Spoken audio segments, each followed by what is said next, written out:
আসসালামু আলাইকুম। আশা করি সবাই ভালো আছেন। খবরে দেখলাম প্রাচ্যের অক্সফোর্ড খ্যাত বাংলাদেশের সর্বোচ্চ শিক্ষা প্রতিষ্ঠান ঢাকা বিশ্ববিদ্যালয়ের ছাত্র শিবির এবং ছাত্রদল একে অপরের সাথে মারামারিতে লিপ্ত হয়েছে। তারা মারামারিতে লিপ্ত হয়েছে বাংলাদেশের যারা আইনের রক্ষাকর্তা তাদের অফিস পুলিশ স্টেশনে। আসলে এই বিষয়গুলো আমাকে মাঝে মাঝে খুব কষ্ট দেয়। বাংলাদেশের শিক্ষার্থীরা দেশের বিশ্ববিদ্যালয়গুলোতে, দেশের কলেজগুলোতে, দেশের স্কুলগুলোতে আসবে পড়াশোনা করার জন্য। তারা চিন্তা করবে কিভাবে তাদের স্কিল আরও বেশি ডেভেলপ করা যায়। তারা চিন্তা করবে কিভাবে নতুন কিছু বানানো যায়। তারা চিন্তা করবে কিভাবে আরও বেশি গবেষণা করা যায়। অথচ আমাদের দেশের শিক্ষা প্রতিষ্ঠানের শিক্ষার্থীরা চিন্তা করে কিভাবে আমি আরও বেশি নেতার গাড়ির পিছনে দৌড়াবো, কিভাবে নেতার পিছনে আরও বেশি তেল দিব, কিভাবে আমি আরও বেশি নেতার পা চাটবো। এইভাবে যদি একটা দেশের শিক্ষা প্রতিষ্ঠানের শিক্ষার্থীরা চলতে থাকে তাহলে একটি দেশের উন্নয়ন কখনোই সম্ভব নয়। আমাদের দেশের শিক্ষার্থীরা গবেষণার পিছনে, নিজেদের স্কিল ডেভেলপমেন্টের পিছনে সময় না দিয়ে তারা চিন্তা করে নেতার পিছনে পিছনে দৌড়ানোর। আসলে এটাই তো হবে, কারণ আমাদের দেশের শিক্ষামন্ত্রী একটা প্রাইমারি স্কুলের বাচ্চাদেরকে গিয়ে বলে যে আমাদের দেশের প্রধানমন্ত্রী তারেক রহমানের মেয়ের নাম কি জাইমা রহমান, আমরা রাজনীতি করলে কার রাজনীতি করব? জাইমা রহমান।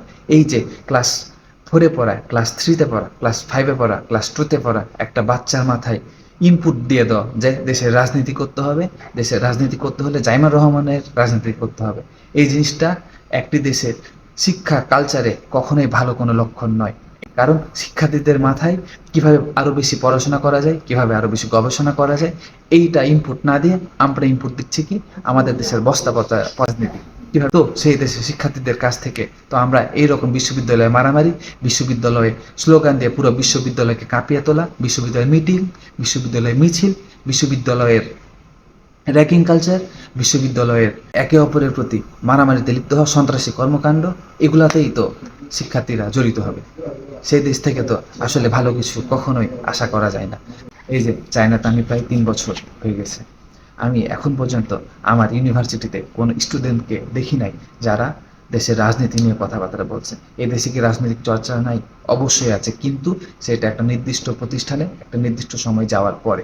অবশ্যই প্রথমে এখানকার শিক্ষার্থীরা নিজেদের স্কিল ডেভেলপমেন্ট করে, নিজেদেরকে আগে একটা নির্দিষ্ট পর্যায়ে নিয়ে যাওয়ার জন্য প্রস্তুত করে, প্রিপেয়ার করে। অথচ আমাদের দেশের শিক্ষার্থীরা নিজেদের স্কিল ডেভেলপ না করে, নিজেদেরকে নিজেদের পায়ে দাঁড়ানোর মতো করে তৈরি না করে তারা করে কি, তারা হচ্ছে কি নেতার পিছনে দৌড়ায়। এইভাবে একটা দেশের উন্নয়ন কখনোই সম্ভব নয়। আমরা যদি আমাদের দৃষ্টিভঙ্গির পরিবর্তন করতে না পারি, আমরা যদি আমাদের শিক্ষা প্রতিষ্ঠানগুলোকে গবেষণা ভিত্তিক করে তৈরি করতে না পারি, তাহলে আমাদের দেশের উন্নয়ন আমরা কখনোই করতে পারবো না। এই যে চায়নাতে কিভাবে তারা তাদের উন্নয়ন এত বেশি করেছে, তাদের পিছনে একটাই রহস্য, সেটা হচ্ছে তাদের দেশের যেসব বিশ্ববিদ্যালয় আছে সেসব বিশ্ববিদ্যালয়ের কাঠামোগত পরিবর্তন নিশ্চিত করেছে। তারা দেশে গবেষণার প্রতি আরও বেশি জোর দিয়েছে, তারা রিসার্চের পিছনে আরও বেশি ফান্ড দিয়েছে। তাদের দেশের শিক্ষার্থীরা নতুন কিছু নিয়ে ভাবে, নতুন কিছু নিয়ে চিন্তা করে, নতুন কোনো কিছু ডেভেলপ করে। তেমনই এইখানের হাইটেক প্রতিষ্ঠানগুলোও চায় যে দেশের বিশ্ববিদ্যালয়গুলোতে গবেষণার একটা সুযোগ তৈরি হোক। ঠিক এই কারণেই তারা একে অপরের সাথে সবসময় কোলাবোরেশনের মাধ্যমে কাজ করে থাকে। আর ঠিক এ কারণেই চায়নার জায়ান্ট প্রতিষ্ঠানগুলো যদি কোনো নতুন প্রজেক্ট শুরু করতে চায় তাহলে বিশ্ববিদ্যালয়গুলোর প্রফেসরগুলোর সাথে কন্ট্যাক্ট করে। এরপরে প্রফেসরগুলোর কাছে তাদের যেসব ছোট ছোট প্রজেক্ট আছে এই প্রজেক্টগুলো পাঠিয়ে দেয়, এবং ওই প্রজেক্টের যেটা প্রোটোটাইপ বা প্রাথমিক যে গবেষণাটা হয়ে থাকে সেইটার বাস্তবায়ন করে থাকে চায়না শিক্ষার্থীরা, এবং জায়ান্ট প্রতিষ্ঠানগুলো পরবর্তীতে বাল্ক প্রোডাকশনের দিকে নিয়ে যায়। অথচ আমাদের দেশে না আছে কোনো গবেষণার পরিবেশ, না আছে কোনো শিক্ষার পরিবেশ। এমনকি আমাদের দেশের শিক্ষকরাও পর্যন্ত রাজনীতির সাথে জড়িত। তারা তাদের ফান্ড আনবো কীভাবে, অন্য একটা প্রতিষ্ঠানের সাথে যোগাযোগ করব, কিভাবে দেশের ইন্ডাস্ট্রিগুলোর সাথে যোগাযোগ করে আরও গবেষণার জন্য ফান্ড নিয়ে আসবো, এই কীভাবে আরও বেশি রিসার্চ আর্টিকেল পাবলিশ করা যায়, এইসব নিয়ে চিন্তাভাবনা না করে আমাদের দেশের শিক্ষকরাও সেই বস্তা পচা রাজনীতির সাথে জড়িত হয়ে যায়।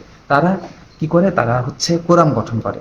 তারা শিক্ষার্থীদেরকে নিয়েই বিভিন্ন কোরামের সাথে বিভিন্ন রকমের লিয়াজু করে, তারা হচ্ছে শিক্ষার্থীদেরকে আরও বেশি এইসব বস্তা পচা রাজনীতির দিকে প্রলুব্ধ করে। এইভাবে একটা দেশের উন্নয়ন কখনো সম্ভব নয়।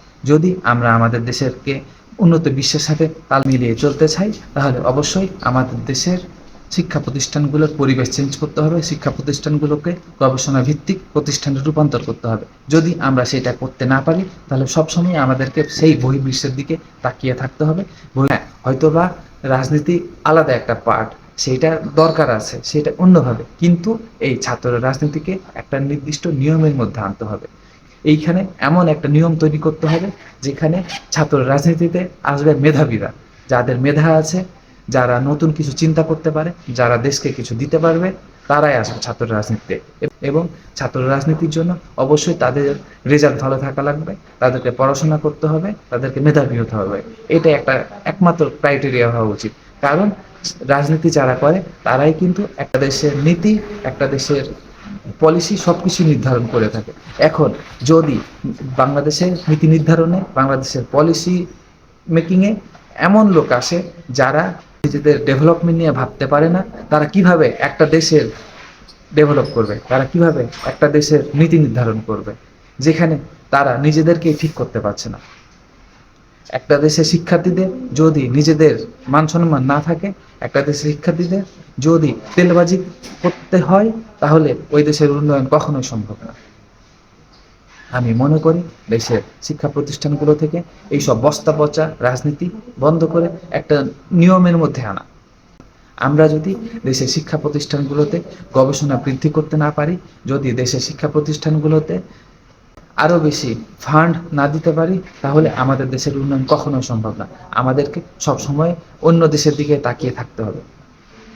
অতএব যদি নিজেদেরকে স্বনির্ভর করতে হয়, যদি প্রযুক্তিতে ডেভেলপ করতে হয়, তাহলে অবশ্যই আমাদের দেশে এই শিক্ষার অবস্থা পরিবর্তন করতে হবে।